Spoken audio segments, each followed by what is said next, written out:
Hi everybody. My name's Allison Torgeson. I have an eighth grader at Timbercrest, and I also have an incoming sixth grader next year at Timbercrest. And I know that they are both looking forward to coming back on site for school, and I hope you guys are too. I know I am ready to go back on site to my work as well. I've been working from home for the past year. When I was your age, and in middle school and junior high, I really liked math and science, but I had no idea what I wanted to do. And I didn't really even know if it was going to be possible for me to do it. I really liked medicine also, and I was thinking about maybe I really was wondering if being a pharmacist might be the right thing for me. I kept on taking a lot of biology and chemistry and math, and I really liked it. Although math wasn't necessarily my best, strongest suit, but I really liked chemistry and biology, and I loved the experiments and hands on things in classes. I ended up getting a degree in biochemistry from Western Washington University. And I really wasn't sure if I was going to choose biology or chemistry. And I kept on trying classes and taking classes. And then I finally settled kind of in the middle with biochemistry, which is kind of a mixture of both. And it was a really good fit for me. After college, I got my first job at a small biotech pharmaceutical company, and that's where I started working in quality control. So my job right now is a director of quality control at a pharmaceutical company here in the Seattle area. And the best way I can describe quality control is by imagining that if you have a headache and you want to go to the grocery store and get some ibuprofen to solve your headache, there's a lot of things that you don't think of, and when you buy that ibuprofen. So, for example, do you think it's actually ibuprofen, or do you think it's something else? Well, my job is as quality control director is to make sure that it is ibuprofen, and that's probably something you never even think about.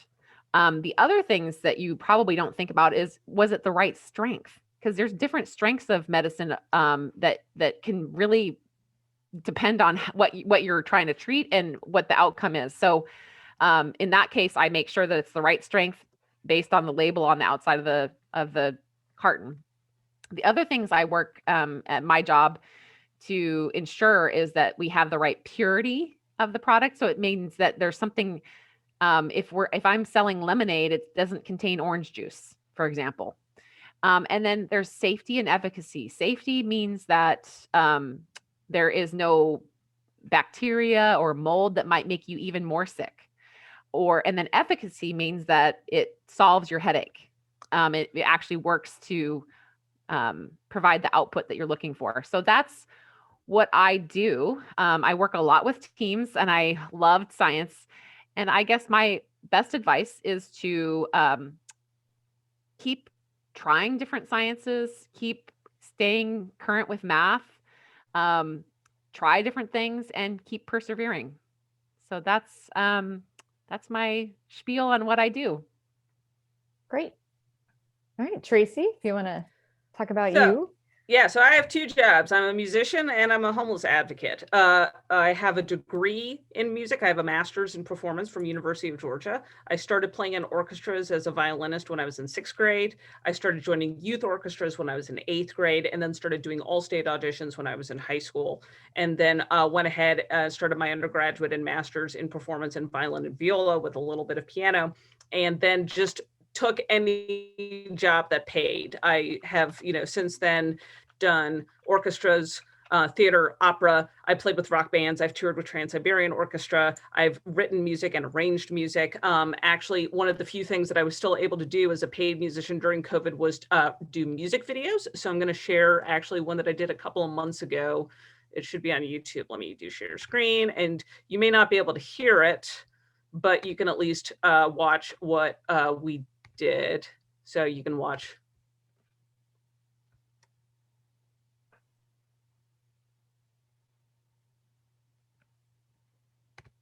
So that That is the thing you can get paid to do, is cheesy music videos. Like, yeah.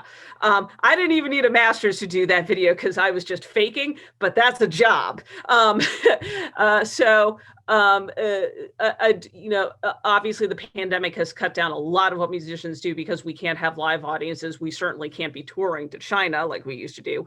But film and TV have definitely boomed with the pandemic as far as hiring musicians. Now, the other thing I do as a homeless advocate is I do two things. I'm a case manager with City of Atlanta, which means I find homeless people in the woods, under bridges, and abandoned buildings and get them into permanent housing.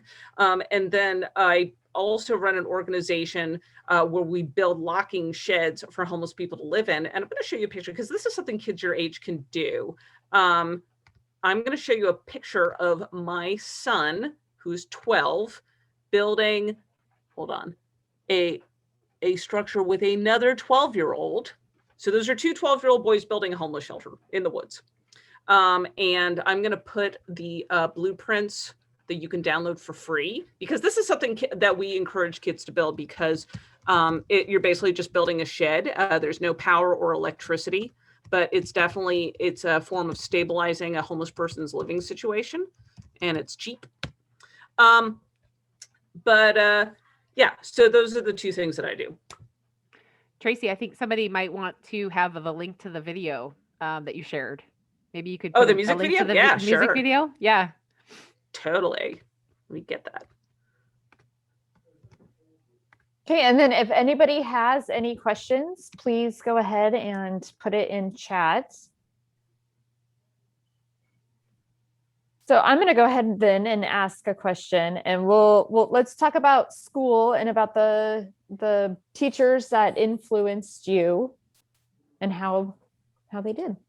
Sure. So my favorite teacher in high school was my chemistry teacher. And she was my favorite because she was a woman and she was also in science. And back then, I didn't really have many mentors to look up to about how to navigate being a woman in science at that time. And so she really encouraged me and took me under her wing, helped me know that perseverance and determination are what I needed. I didn't need to get the best grades. I didn't need to be the 100% test score or anything like that. I just needed to keep going and I would find my way.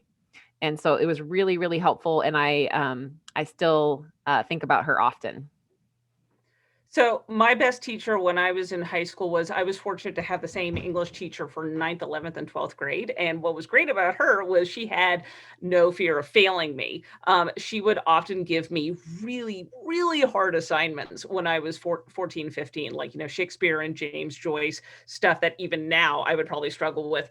And I'm like, I'm going to do terribly in this class. And she's like, yeah, but just this is important material and you need to approach it and just get some familiarity with it, because you're going to see it again and again as a student, and it's okay to fail. It's okay not to understand everything the first time around.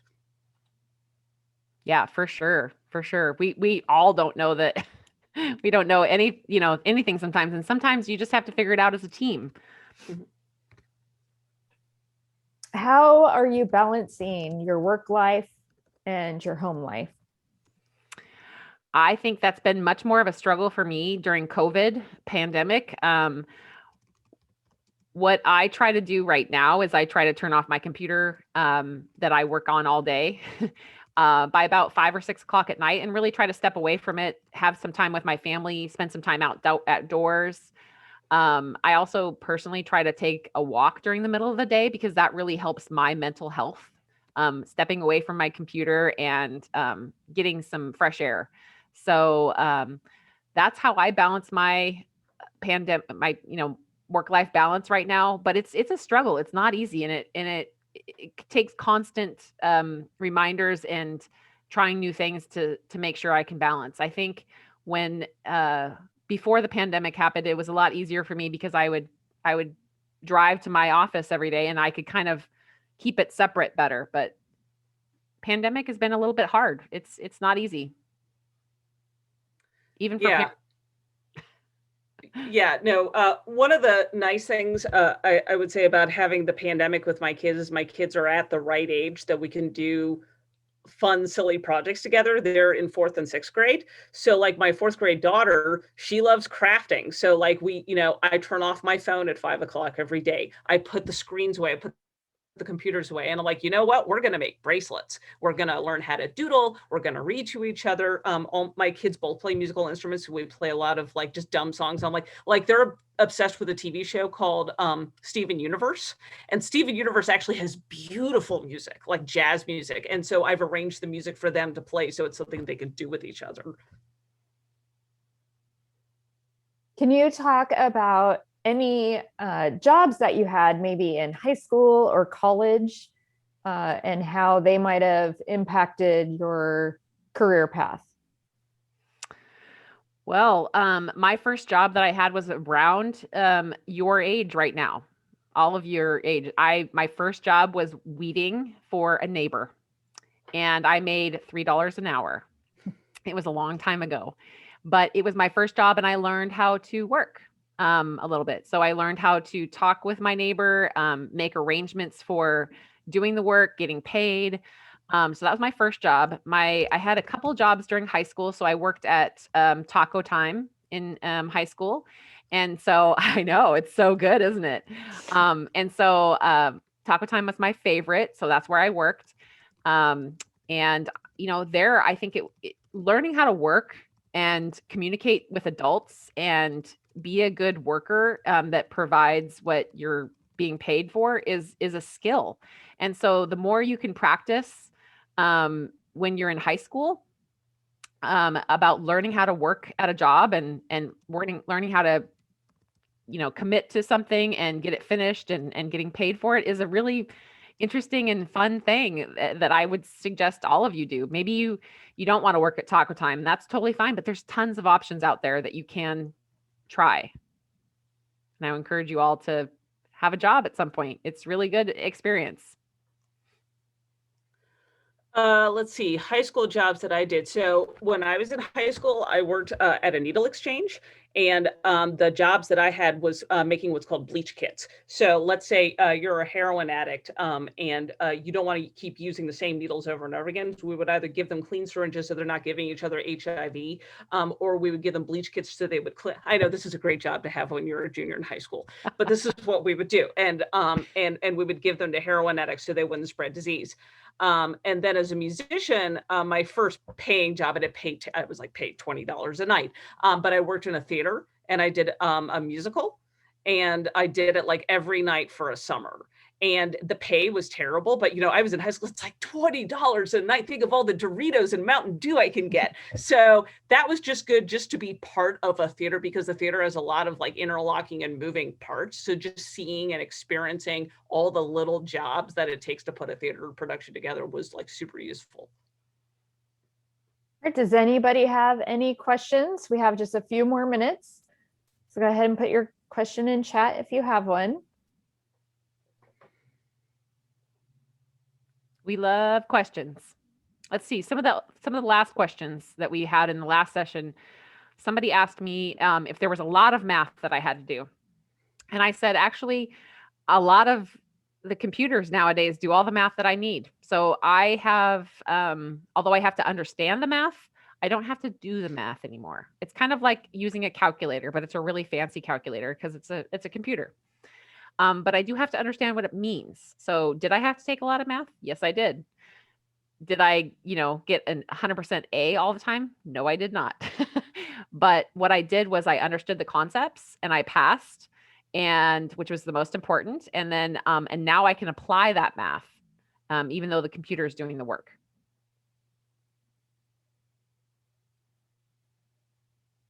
Great. Another question we had, maybe for Tracy, or I don't know. I'm just thinking back from when we've had some other questions. Maybe we can bring some of those into this session. Right. Like I know people were really wanting to know about how to help the homeless and what they personally can do to help. So there was one question somebody asked. It's like giving away clean syringes is great to prevent disease, but do you help them during that time with their addiction? Honestly, just being their support. Being a normal friend to a drug addict is one of the best things that you can do, because not everybody's ready to quit drugs in that moment. I mean, you're going to meet people and they take drugs as a form of self-medication. Like maybe they've got a mental health issue and maybe they should be in therapy and they should be doing something to help their mental health, but they're like, drugs are easier, and you kind of have to be their supportive friend and wait for them to decide to change their mind and take the healthier option. So that's honestly one of the best things you can do. I often say I'm a state assigned mom. In many ways, just being a friend for someone who's in that situation is one of the best things that you can do, so that when they do change their mind and ask for help, you are there to listen to them. And can you talk about how they can help? Like you were talking about having food and socks in the car. Okay. So kids, probably the most likely situation that you're going to meet a homeless person is when you're in the car with your mom and maybe you're going to the grocery store, picking up library books, and you see a homeless person asking for spare change. I never give out money, but I always keep stuff in my car to give away. So you can roll down the window and say, I've got a sandwich, or I've got some socks, or I've got a Mylar emergency blanket. Always keep those in your car.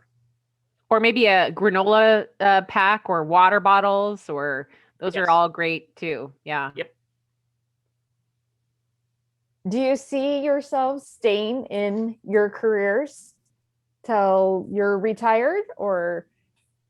Yep, I do. Yeah, I like my job. And so I just got a new job actually in January. So I like my job. I'm going to stay there. I don't have any plans on changing my career. But I might change jobs as, every couple of years, or one of the most longest places I've ever worked was 10 years.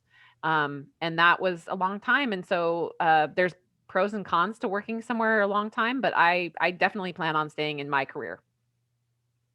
Yeah, same here. So my job, I will say, people tend to burn out of what I do with homeless people. They either do it for a year and then quit because they find it depressing, or they do it for the rest of their lives. So if you decide that you want to go into what's called social work, just be aware there's a pretty high burnout rate, because you either love it or you're like, nope, I'm going to go back and become a CPA and never have to deal with poor people again. So just know that. Musicians, on the other hand, is something that you can do either professionally or just kind of on the side for fun. I know plenty of people who went to Juilliard, and then after a few years, they're like, you know what? I'm tired of going to rehearsals until 3 a.m. every night. I'm going to get a desk job and then play in an amateur orchestra or my friend's blues band on the weekends, just as a side thing. And that's just something you can do on the side or full time as much as you want, if that makes sense. Though I guess you could do the same thing with homeless people. It's like, I'm an accountant by day and then I work in a soup kitchen on Saturdays. So either way. Yeah, I think that's actually a really good point, is that you don't have to be 100% of anything. You can be a lot of different things and still be exactly who you want to be, right? You don't have to fit in a little box. Well, and also some things you don't need a degree for. Like I have a music degree. I do not have a degree in working with poor people. I just have many, many years of experience. And frankly, in the city of Atlanta, yeah, they need some people with like a clinical background, but mostly they just need people who are comfortable doing the job. So not everything requires a degree. It just requires practical experience. Mm-hmm. And probably some learning too, right? Trying things out. And I definitely see that in my career too, is that there's a lot of experimentation, right? Trying to see if things work one way or the other better. Well, and I had mentioned earlier, like, as technology changes, our jobs will change. Like I was mentioning earlier that I'm friends with a research scientist in Seattle, and he does psychotherapy using virtual reality technology, which is something that would have been wildly too expensive to do back in the 90s because a VR headset cost tens of thousands of dollars. But now you can get an Oculus for like, what, $800? So as certain technologies become more affordable and accessible, and you can use those for different kinds of jobs that maybe they don't exist for us, but maybe y'all, when you're in college, those jobs will suddenly become a possibility. Nice. Oh, we have somebody whose dad worked for Oculus. Super cool. Yeah, one of the other things that we talked about in the previous session was how some of the jobs that you're going to have in the future don't even exist yet. And you guys are going to have to, as kids coming up now, and you're going to have to build it. You're going to have to build new jobs and be really creative. And so we need that creative ideas and teamwork and perseverance. All right. And with that, it is actually time. So at this time, I want to say thank you to our speakers and jump out of here and head on to your next and final group of presenters.